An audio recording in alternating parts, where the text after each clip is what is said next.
अस्सलाम वालेकुम नाज़रीन। अभी वो वक्त तो नहीं आया कि जब पीटीआई के लोग खुलकर बिंदियाल को गालियां दें, लेकिन इनकी तरफ से बिंदियाल के ख़िलाफ़ एक मुहिम सोशल मीडिया पर ज़रूर शुरू कर दी गई है, जिसमें कहा जाता है कि बिंदियाल मुअत्तल हो गया, मफलूज हो गया है, इसने हमाकतें की हैं, अपने रास्ते खुद बंद कर लिए हैं और इस तरह की बातें, इस तरह का प्रोपेगेंडा शुरू हो गया है। और इसके साथ ही बिंदियाल की वो धमकी कि हम भी कुर्बान होने के लिए तैयार हैं, ये खुली धमकी है। लेकिन इस धमकी के पीछे कहानी क्या है और पीटीआई की मायूसी, और इसको हम लिंक करेंगे। और दूसरा ये है कि इमरान खान की मज़ीद बर्बादी के आसार नमूदार हो गए और दो ख़बरें ऐसी हैं जिनकी वजह से बहुत ज़्यादा परेशानी इन हलकों को हो गई है, और उसमें ख़ास तौर पर वो जो तेलंबे का रास्पुटिन है वो भी परेशान है।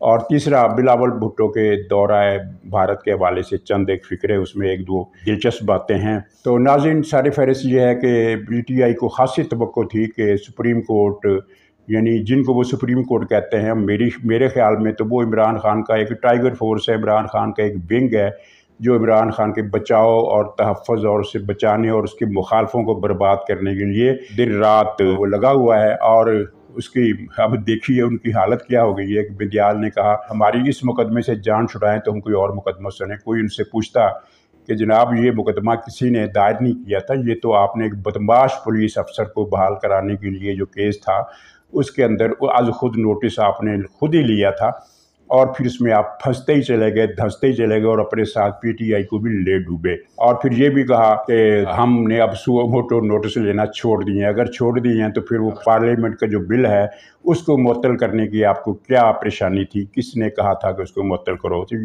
ज़ाहिर है वो चीज़ भी इसके गले में पड़नी है। तो इसका जो फ़िक्रा है कि हम भी कुर्बान होने के लिए तैयार हैं, तो उसका पस मंज़र ये है। उसके पस मंज़र के लिए आपको अगर याद आ जाए, मैंने कोई 1.5 महीना पहले या शायद 2 महीने पहले एक वीडियो में, बल्कि 2 वीडियोज़ में कहा था कि इनका प्लान ये है इमरान खान का, और इनका कि एक प्लान तैयार था, वो उस वक्त ख़त्म हो चुका था। मैंने उसका जिक्र किया था। प्लान ये था कि बिंदियाल साहब हैं, ये एक आज खुद नोटिस लेंगे या पीटीआई के किसी आदमी की तरफ से, किसी थर्ड आदमी की तरफ से एक रिट दायर होगी कि जिसके तहत army chief general Asim Munir साहब को फारग करार दे दिया जाएगा, ये कह कर के ये तयनाती गलत हुई है क्योंकि ये तो रिटायर हो गए थे, इनको एक गैर कानूनी तौर पर तोसी दी गई और इस तरह आसिम मुनीर साहब की छुट्टी करा दी जाए और बाकी हुकूमत जब वो खुद बहुत, फिर उसके बाद उसको भी हम गिरा लेंगे। तो ये थी इनकी स्कीम, जिस पर खुद बिंदियाल साहब ने हाथ खड़े कर दिए। उनको बताया गया कि ये अगर करोगे तो फिर उसके बाद ऐसा कुछ होगा कि जो फिर बयान नहीं किया जा सकता। तो वो केस तो क्लोज़ हो गया उसी वक्त जब मैंने ये वीडियो की थी 1.5 महीना पहले। ये उस वक्त से भी कुछ पहले की बात है। तो अब उसी का एक दूसरा हिस्सा इमरान खान ने इसको बिंदियाल को पट्टी पढ़ाने की कोशिश की है। किसी के वास्ते से बहुत डाउट है दोनों तरफ से। पट्टी ये पढ़ाई गई है कि आपके तो 3-4 महीने रह गए, तो आपको अगर पार्लियामेंट फारग भी करती है तो आप शहीद हो जाएंगे। क्या मसला, कोई फ़र्क नहीं पड़ता। आप इस निज़ाम को भी बर्बाद कर जाएं, वज़ीर-ए-आज़म समेत पूरी काबीना को भी नाअहल करें। और वज़ारत दिफ़ा का जो जवाब था कि हम पंजाब के इलेक्शन के लिए फ़ौज फराहम ना करने की जो वज़ारत दिफ़ा ने रिपोर्ट दी थी, उस पर आप आर्मी चीफ़ को भी फ़ारग कर दें, यानी आर्मी चीफ़ भी फ़ारग, वज़ीर-ए-आज़म भी फ़ारग, कैबिनेट भी फ़ारग। तो फिर आप हो जाएंगे शहीद, यानी पार्लियामेंट जवाबी कार्रवाई करेगी और आपको किक आउट कर देगी जो कुछ ने करना है। तो कोई बात नहीं, ये एक मरतबा निज़ाम फिर जो बहरान पैदा होगा उसके नतीजे में हम इस निज़ाम को गिरा देंगे। जब ये निज़ाम गिर जाएगा और फिर हम हुकूमत में आ जाएंगे तो आपको फिर हम सदर मुबरकत लगा देंगे। तो ये धमकी को उस पस मंज़र में आप लें। लेकिन बात यह है कि बिंदियाल साहब को भी एहसास है कि शहीद होना इतना आसान नहीं है। बात यह है, सिंपल सी बात है कि ये एक हुक्म देंगे, अगर ये हुक्म दिया वज़ीर-ए-आज़म को बरतरफ करने का, कैबिनेट को नाअहल करने का, आर्मी चीफ को भी हटाने का, तो उस हुक्म पर अमल दरामद नहीं होगा। जिस तरह के आपने देखा कि पिछले चंद हफ्तों में सुप्रीम कोर्ट के कई हुक्म नहीं मानेंगे, पार्लियामेंट ने उनको रिजेक्ट कर दिया। इससे बड़ी बात और क्या होगी कि दुनिया में कभी इससे पहले कभी किसी पार्लियामेंट ने किसी चीफ जस्टिस के हुक्म को रिजेक्ट नहीं किया और नहायत तौहीन आमेज़ अंदाज में रिजेक्ट किया। तो इस पर मैंने एक प्रोग्राम में कहा था कि ये इसके ज़िम्मेदार हुकूमत नहीं है, हालात नहीं है, इसके ज़िम्मेदार खुद चीफ जस्टिस हैं। जिन्होंने बिल्कुल पीटीआई का कारकुन बनकर, एक यूथिया बनकर फैसले किए। उसके पीछे सास थी या बेटी थी या कुछ दूसरे मफादात थे। मैं तो कहता हूँ एक पूरा पैकेज था। उस पैकेज में ज़ाती मफादात भी शामिल थे। उस पैकेज में एक एजेंडा भी था कि पाकिस्तान को माशी तौर पर तबाह करना है, और इसके पीछे ज़ाती दुश्मनियाँ भी थी, ज़ाती हवस भी थी। इख्तियारात की हवस ही नहीं बल्कि दौलत की हवस, बेटे को जज बनाने की हवस, पता नहीं प्लाटों की हवस। अब जिस तरह इनके प्लाट निकल रहे हैं जजों के, उस पर लोग हैरान हैं कि ये इंसाफ की इतनी ऊंची मसरत पर बैठे हुए लोग जहन के इतने छोटे हैं और हिरस व हवस के इतने ज़्यादा असीर हैं कि इससे ज़्यादा पस्ती तो मुमकिन ही नहीं है जितनी इन जजों ने दिखाई है अखलाकी हवाले से। तो ये सारा एक पैकेज था जिसके तहत ये जज भी आगे बढ़ गए। और ये अच्छा, तो अब इसमें सूरत हाल क्या है? अब सूरत हाल इसमें थोड़ा सा टर्न आया है। आज से कुछ दिन पहले तक ये जो मुनीब अख्तर और जो एजाजुल हसन थे, ये हलाशेरी देते थे चीफ जस्टिस को कि चढ़ जा बेटा, सूली राम भली करेगा, नहीं छोड़ना है इनको, रगड़ दो, ये कर दो, वो कर दो, बर्बाद कर दो, फना कर दो, सब कुछ ये पीछे लगे हुए थे इसके। बंदियाल अगर कहीं पर रुकता भी था तो ये उसके पीछे पड़ जाते थे कि नहीं ये काम करना है। अब मामला थोड़ा उलट हो गया है। अब अगर बंदियाल कुछ करना चाहता है या नहीं करना चाहता मुझे नहीं पता, लेकिन जो पता चला है कि बंदियाल से ज़्यादा ये दो लोग डरे हुए हैं। वो इस तरह डरे हुए हैं कि वो कहते हैं कि पता नहीं कल को क्या होना है। ये तो शहीद हो जाएगा, ठीक है, इसकी तो 3-4 महीने की नौकरी रह गई है, इसने सितंबर में रिटायर होना है। अब मई चल रहा है तो जून, जुलाई, अगस्त 3 या 4 महीने इसके बनते हैं, 3, साढ़े 3, 4 महीने। तो इसका तो इशू नहीं है। लेकिन हमारी तो अभी कई साल की नौकरी पड़ी है, हमारा तो अभी कैरियर मौजूद है, हमने तो अभी चीफ जस्टिस भी बनना है बारी बारी। तो इसके साथ ये जब पार्लियामेंट ने जवाबी रगड़ा दिया तो ये तो उड़ेगा, तो इसका तो कुछ नहीं जाएगा कि इसकी तो 3-4 महीने की सर्विस जाएगी, हमारा तो पूरा कैरियर तबाह हो जाएगा। अच्छा, अब ये वो चीज़ है जिसकी वजह से वो बंदियाल को भी फैसला करने में दिक्कत आ रही है। उसने अगरचे धमकी भी दी लेकिन दूसरे रिमार्क्स भी ऐसे दिए जिनसे पता चलता है कि वो पीछे भी हट गया है, यानी धमकी भी दे रहा है, पीछे भी हट रहा है। तो ये एक हारे हुए शख्स की निशानी भी होती है। अब नफ्सियाती तौर पर अगर आप इसका तजिया करें तो जो हारा हुआ शख्स होता है वो कभी कहता है कि मैं अपने मामू को बुला लूँगा, कभी कहता है यार माफ़ कर दो, कभी पाँव पड़ जाता है, कभी कहता है कि मेरे भी बड़े जानने वाले हैं, मैं तुमसे निमट लूँगा। इस तरह की बातें, मिक्स बातें करता है। तो ये बंदियाल साहब जो हैं ये मिक्स किस्म के सिग्नल दे रहे हैं। एक तरफ धमकी भी दे रहे हैं कि मैं कुर्बान होने के लिए तैयार हूँ और हमें आइन की अमलदारी को यकीनी बनाना है, आइन को हरकत में लाएंगे। फिर दूसरी तरफ ये भी कहता है कि हमें सियासत में ये मुकदमात में मुलव्वस न करो, जान छुड़ाओ, इस मुकदमे से नज़र षानी की अपील क्यों नहीं की अभी तक। वो सूबाई असम्बली का पॉइंट भी बड़ा अच्छा था, उनकी बहाली का। उनको गैर कानूनी तौर पर जो जस्टिस तरमिल्ला साहब ने उस फैसले में कहा था कि ये जो सूबाई असम्बलियाँ ख़त्म की गई हैं, इनकी कानूनी, इस फैसले की कानूनी हैसियत पर सवाल उठता है। तो उस वक्त उनकी बात सुनी नहीं गई थी। लेकिन अब यही बंदियाल साहब कह रहे हैं कि ये पॉइंट क्यों नहीं उठाया गया। तो ये मिक्स सिग्नल हैं, ये इनकी शिकस्त की और अपनी हार का एतराफ़ करने के मुतरादफ जो इनकी कैफियत है वो उसके इशारे हैं। तो अब ज़ाहिर है इमरान खान इस सूरत हाल पर बहुत परेशान है। उसकी परेशानी को आप अंदाज़ा नहीं लगा सकते कि उस वक्त इसकी ज़हनी हालत क्या है, क्योंकि उसकी कुमक के, उसकी मदद के, उसके सहारा देने वाले तमाम जो ज़राए हैं, तमाम जो मखज़न है, तमाम जो सोर्सेज हैं, वो एक एक करके उनके दरवाजे बंद हो गए हैं, या यूँ कहिए कि उनके सोते खुश्क हो गए। इसने तो हद कर दी ना कि अमेरिका पर साइफ़र का इल्ज़ाम लगाया, पूरे मुल्क में एक नफसियाती फ़ज़ा बना दी कि अमेरिका से हमने आज़ादी हासिल करनी है, हम कोई ग़ुलाम हैं, और साइफ़र वाला सारा केस। और फिर उसी अमेरिका में वो जो क्या मिसरा है मिर्ज़ा गालिब का कि मैं कूचा रकीब में भी सर के बल गया। तो ये सर के बल अब जाकर अमेरिका से माफ़िया मांग रहा है, मिन्नतें कर रहा है, उसको यकीन दहानियाँ करा रहा है कि हम अगर हुकूमत में आ गए तो कश्मीर भी गायब, आपकी हर शर्त मंजूर, आपकी हर पॉलिसी मंजूर, आप जो फैसला करेंगे हम उस पर अमल दरामद कराएंगे, उसे नाफिज करेंगे। लेकिन जनाब जो मर्ज़ी लोग कहें, सच्ची बात यह है कि अमेरिका की तरफ से इसको कोई जवाब ही नहीं मिला, इसको कोई हौसला अफजा सिग्नल नहीं मिला। जैसे कि मैंने बार बार कहा कि 3-4 सेनेटर हैं जो जिनका तल्लुक़ रिपब्लिकन पार्टी से है, वो इसकी सपोर्ट में बयानात ज़रूर दे रहे हैं, लेकिन वो अमेरिका की पॉलिसी साजी में दखल नहीं रखते। ना इसकी बाइडन सुन रहा है, ना इसकी अमेरिका का जो महकमा खारजा है वो सुन रहा है, ना अमेरिका की गवर्नमेंट के अंदर जो मजबूत लाबियाँ हैं, ना उनके अंदर इमरान खान की कोई सुनवाई हो रही है। तो इसने चीन के ख़िलाफ़ भी बातें की हैं कि चीन हमारा दुश्मन है, हम आएंगे तो चीन को कट कर देंगे और आपके साथ सारे ताल्लुकात रखेंगे। इतनी बड़ी पेशकश भी अमेरिका को पसंद नहीं आई। समराज है कि अमेरिका ने इसको इग्नोर किया और अमेरिका की तरफ से मदद का कोई असर नहीं मिल रहा, और अब ये सड़कों पर आने की बात कर रहा है, तो ये भी इसकी हकीकत सारी लोगों तक पहुँच गई है।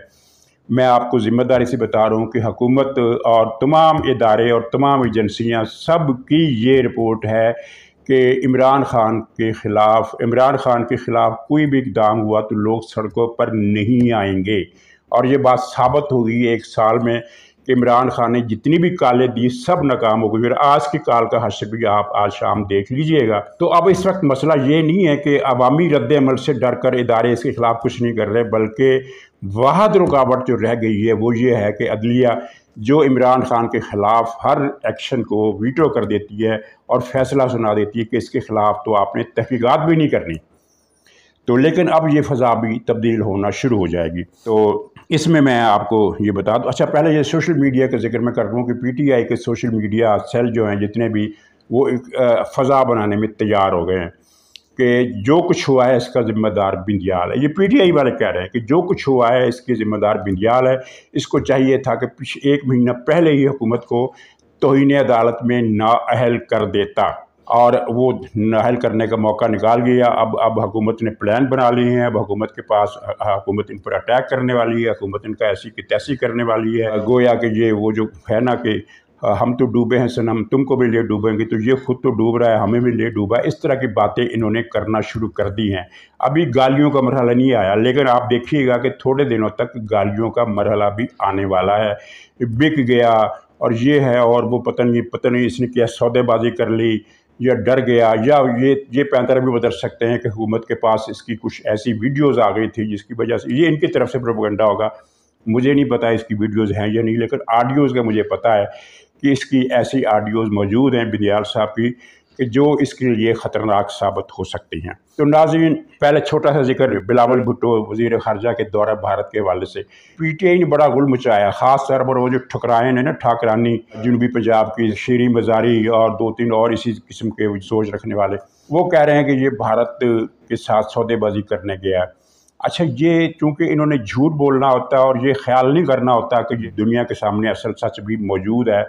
सबको पता है कि ये दौरा भारत था ही नहीं। भारत का दौरा तब होता है जब ये दिल्ली जाता, बम्बई कलकत्ते जाता और दूसरे शहरों में जाता बिलावल भुट्टो ज़रदारी, लेकिन ये भारत का दौरा था ही नहीं। ये था शंघाई कॉन्फ्रेंस की तंजीम का दौरा, उसके इजलास का दौरा। वो इजलास बांग्लादेश में होता तो बिलावल भुट्टो बांग्लादेश चले जाते, इजलास अगर सेंट्रल एशिया के किसी मुल्क में होता तो बिलावल वहाँ चले जाते। अब उन्होंने भारत में रखा है, और शंघाई तावन तंजीम ऐसी तंजीम है कि जिससे पाकिस्तान किनारा कर ही नहीं सकता, क्योंकि अब हालात जो हैं वो पॉजिटिव समत में चल पड़े हैं और चीन पाकिस्तान ताल्लुकात जो हैं वो बहुत अच्छी शक्ल में आ गए हैं, और मुफाहमत ही नहीं है बल्कि तावन का एक दायरा फैल गया है, जिसकी वजह से PTI जो है पंजाबी में कहते हैं कि बौंतर गए हैं। तो ये बौंतर गए हैं, इस तरह के बयान दे रहे हैं। और आपने उसको भी देखा होगा, एजाज चौधरी को भी, उसने कहा कि बिलावल साहब गए हैं इंडिया में रहे, वापस ना आए। तो अब ये एजाज चौधरी वो है जो पहले ही परेशान है। वो जो रेफरेंस गया है ना, वो साकिब नासूर और उसके बेटे का,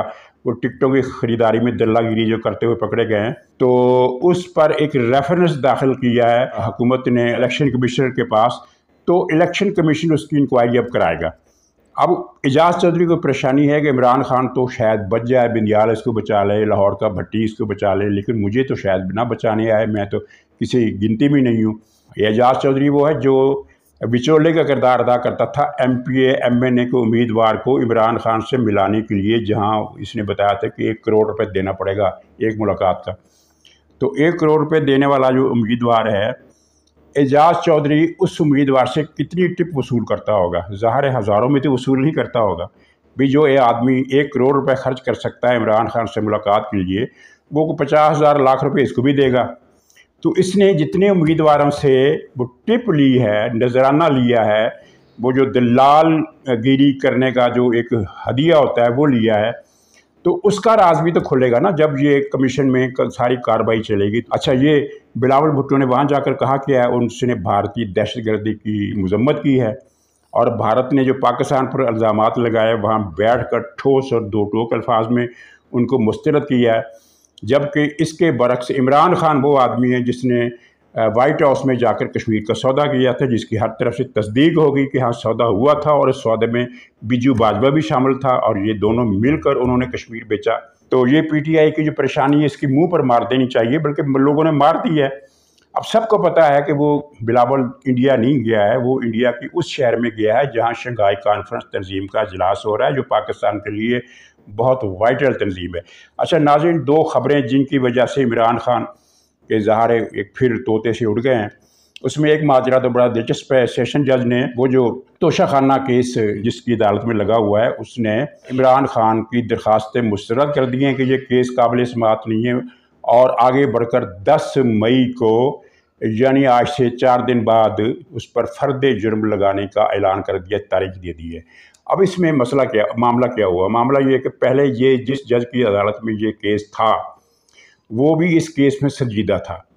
جب پتہ چلا ان دونوں چیفوں کو، لاہور کے بھی وفاق کے بھی، تو انہوں نے اس جج کو دھمکیاں دی کہ خبردار عمران خان کے خلاف کیس آگے نہیں چلانا، یہیں پر ٹھپ کر دو۔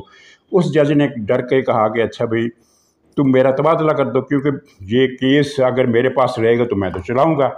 اس پر اس کا تبادلہ کر دیا گا، اور تبادلے کے بعد بھی اس کو دھمکیاں دی جاتی رہیں کہ تمہاری ضرورت کیسی ہوگی تم عمران خان کے خلاف کیس۔ اچھا اب اس جج نے بھی فرد جرم لگانے کا اعلان کر دیا ہے، تو دو ہی امکانات ہیں۔ ایک امکانات یہ ہیں کہ اس کو بھی دھمکیاں جائیں اور اس کا بھی تبادلہ کر دیا جائے، اور دوسرا یہ ہے کہ اس مرتبہ ان بڑوں کی طرف سے دڑ وٹ لی جائے۔ یہ بالکل اس کا امکان پوری طرح موجود ہے۔ تو گویا کہ 5 دن کے بعد عمران خان کو خاصی پریشان کن صورتحال کا سامنا ہوگا، فرد جرم لگ جائے گی۔ فرد جرم لگنے کے بعد اس کا مطلب یہ ہوتا ہے کہ کیس کا فیصلہ مہینوں تک نہیں چلے گا، چند ہفتوں میں کیس کا فیصلہ ہو جائے گا۔ اور اس کیس کا فیصلہ کیا ہونا ہے یہ سب کے علم میں ہے کہ یہ کیس تو کھلا ہوا کیس ہے نا، اس میں تو چیزیں خود عمران کے اپنے منہ سے بھی ان کے اعترافات۔ دوسری خبر جو پریشان کن ہے ان کے لیے، کئی لوگوں کے لیے، خاص طور پر تلمبے کے راسپوٹین کے لیے، وہ ہے کہ حکومت نے انٹرپول کو خط لکھ دیا ہے کہ وہ جو فرہ گوگی ایک ڈکیت عورت تھی، عمران خان کی خاص مشیر، معاون اور پتی دار، تو اس کو گرفتار کر کے ہمارے حوالے کیا جائے۔ یہ بہت بڑی ڈیولپمنٹ ہے، اور اس ڈیولپمنٹ کے پیچھے کیا کہانی ہے؟ حکومت یہ درخواست 3 مہینے پہلے، 4 مہینے پہلے بھی تو کر سکتی تھی، کیوں نہیں کی؟ اس لیے نہیں کی کہ ان کو پتہ تھا کہ فرہ گوگی کو پکڑ کر جب لائیں گے پاکستان تو اسے گرفتار کرنے نہیں دیا جائے گا، اسٹے آرڈر آ جائے گا، تا اطلاع ثانی ضمانت ہو جائے گی، حکم آ جائے گا کہ موصوفہ کو، اس عفیفہ کو ہراساں نہ کیا جائے۔ تو اب حکومت کے سامنے جو رپورٹیں ہیں ان سے حکومت کو یہ امید ہے، یہ توقع ہے کہ شاید اس مرتبہ اس طرح کی واردات کرنے سے یہ ٹولہ باز رہے۔ چنانچہ انہوں نے خط لکھ دیا، اب وہ پکڑی جائے گی۔ جب وہ پکڑی جائے گی اس پر کیس چلے گا۔ تو اس پر کیسز کیا ہیں؟ اس پر کیسز کچھ تو یہ ہیں کہ اس نے پنجاب میں جب عملاً وزارت اعلیٰ اس کے اختیار میں تھی، بزدار کے اختیار میں نہیں تھی، بزدار اس کا حصے دار تھا، تو اس نے پنجاب میں تقرریوں، تبادلوں، پوسٹوں کا ایک بازار گرم کیا تھا، اور ہر سودے میں کروڑوں روپے اس نے رشوت لی تھی۔ اور کہا جاتا ہے کہ 1 ارب سے زیادہ رشوت کے سراغ تو حکومت کے پاس آ چکے ہیں۔ اور یہ پیسہ جاتا کہاں تھا اس کے بارے میں آپ وہ یاد کیجئے وہ انٹرویو عظمیٰ کاردار کا جو اس نے اسی حوالے سے دیا تھا، جو پی ٹی آئی کی سابق رہنما ہے۔ تو اس نے کہا تھا کہ فرہ بی بی، فرہ گوگی جتنا بھی پیسہ لیتی ہے رشوت کا، اس میں سے 70% وہ عمران خان کو بھیجتی ہے اور 30% خود رکھتی ہے۔ اب یہ اس کی رپورٹ ہے، کچھ آگے پیچھے بھی ہو سکتا ہے عمران خان کا حصہ 70% نہ ہو، 60% ہو، کیونکہ اس میں فرہ گوگی کا ایک آگے پارٹنر اور بھی تھا، اور وہ تھا تلمبے کا راسپوٹین۔ اس کی فلمیں آپ نے دیکھی ہوں گی فرہ گوگی کے ساتھ۔ اطلاع یہ ہے کہ فرہ گوگی نے اس کو، مولوی تلمبے کو 3 ارب روپے کا قرضہ دلوایا تھا۔ قرضہ سے مراد یہ ہے کہ ایسی رقم بس تم لو اور بھول جاؤ، نہ اس پر کچھ سود دینا پڑے گا، نہ تمہیں واپسی کی فکر کرنے کی ضرورت پڑے گی۔ اور اس کے علاوہ سرکاری قرضے کے علاوہ بھی ایک بزنس میں فرہ گوگی اس مولوی کی پارٹنر تھی، اور فرہ گوگی کا اپنا بزنس اس سے پہلے کیا تھا وہ ظاہر ہے میں بتا نہیں سکتا، وہ بڑا شرمناک ہے، وہ ایک ایسا دھندا ہے جس کا جو تاریخ میں شروع دن سے چلا آ رہا ہے، لیکن بہرحال اس کا میں ذکر نہیں کرتا۔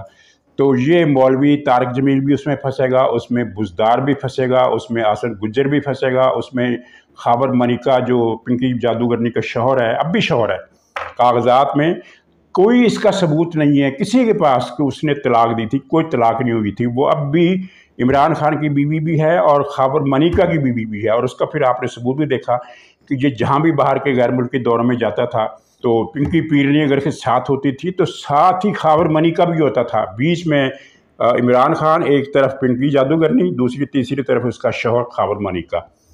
تو یہ تو ایک عجیب و غریب رشتہ تھا نا جو انہوں نے کیا۔ تو بہرحال یہ سارا نیٹ ورک جو ہے نا، جس میں نام پھر دوہرا دوں، عمران خان پھنسے گا، فرہ گوگی تو خیر اس میں ہے ہی، مولوی چلمبے کا راسپوٹین پھنسے گا، یہ پنکی جادوگرنی پھنسے گی، منیکا پھنسے گا، وہ گجر پھنسے گا، اور بزدار پھنسے گا، اور بزدار کے ساتھ جو 2-3 وزیر عمران خان نے خاص طور پر اپنے مخبر اور ایجنٹ کے طور پر لگائے ہوئے تھے، وہ بھی اس میں پھنسیں گے، اور یہ بہت بڑا ایک اسکینڈل، بہت بڑا کیس جو ہے یہ کھلنے والا ہے۔ تو ناظرین، آخر میں چھوٹا سا ذکر کہ لاہور میں کسی جگہ پی ٹی آئی کے کارکنوں نے ایک مظاہرہ کیا ہے، تو اس میں پی ٹی آئی کی ایک خاتون نے، کوئی ادھیڑ عمر ہے، کچھ شکل صحیح نظر نہیں آ رہی، وہ بھی ناچی، اور اس نے ناچتے ہوئے اپنی قمیض اوپر کر دی، اور آپ تصور ہی کر سکتے ہیں کہ یہ اس عورت نے کیا ماجرا کیا، اس کی ویڈیو بھی گشت کر رہی ہے۔ بہرحال تو یہ وہ ناظرین کلچر ہے جو عمران خان اس ملک میں لانا چاہتا ہے، بے خودی بے سبب نہیں غالب۔ یہ جو کر رہے ہیں نا یہ سارے پی ٹی آئی کارکن جلسوں میں جلوسوں میں کہ میری امی بھی آپ سے شادی کرنا چاہتی ہے، میری بڑی بہن بھی عمران سے شادی کرنا چاہتی ہے، میں بھی عمران خان کے بستر پر سونا چاہتی ہوں، اور پھر وہ سارا قصہ یہ اور اس طرح کے ڈانس، تو یہ جو ہے نا یہ بے سبب نہیں ہے، یہ تیاری ہے عوام کو ایک اس خاص ماحول سے مانوس کرنے کی تیاری ہے، جس کے بعد وہ ماحول نافذ کیا جائے گا۔ تو ناظرین اجازت دیجیے، انشاءاللہ اگلے بلاگ میں پھر ملاقات ہوگی، تب تک کے لیے خدا حافظ۔